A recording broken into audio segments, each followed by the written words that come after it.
May mahigit 200 mga barko at iba pang uri ng sasakyang pandagat ang idineploy ng China sa pinagtatalunang teritoryo sa West Philippine Sea o WPS ngayon. Ayon sa Philippine Navy nitong nakaraan, ano kaya ang mga plano o ibig sabihin nito? Tingin mo, maaari mong ikomento sa ibaba ang posibleng nilang gawin. Pero bago natin ito simulan, baka naman pwedeng pakisubscribe ng ating YouTube channel. Maraming salamat. This is the highest we have recorded in the vicinity of our 9 occupied features in WPS for this year. While is it not normal, it is within the range of the capability they called project in the South China Sea.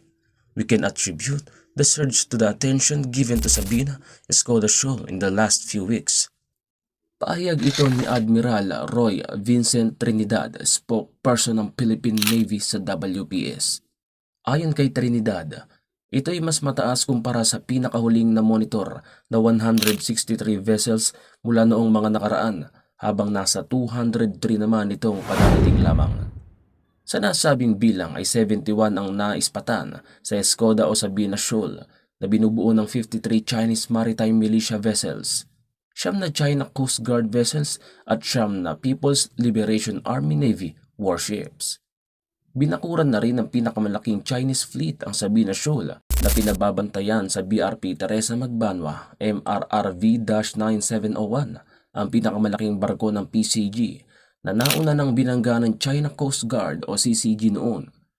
Dahilan para magtamo ito ng pinsala sa insidente, ang BRP Teresa Magbanwa ng PCG ay nakabantay sa Sabina Shoal para mamonitor ang ginagawa ng China.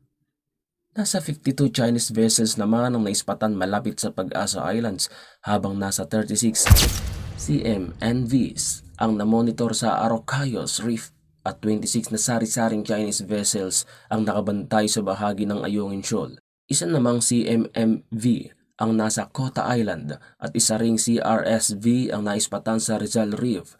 Sobrang dami nila at talaga namang kakaiba ang mga kilos ng mga inject. Idinagdag pa ng opisyal na sa Bajo de Masinloc o Scarborough Shoal ay nasa 16 na Chinese vessels naman ang nakalibot dito, na kinabibilangan ng 8 CMMVs, 6 na CCGVs, isang PLAN vessel at isang Chinese Research Survey Vessels o CRSV. Halos kumpleto ang mga nasabing barko sa Philippine territory. Nanindigan naman ng opisyal na ipagpapatuloy ang mandato nito para bantayan ang soberanya at integridad sa teritoryo ng bansa.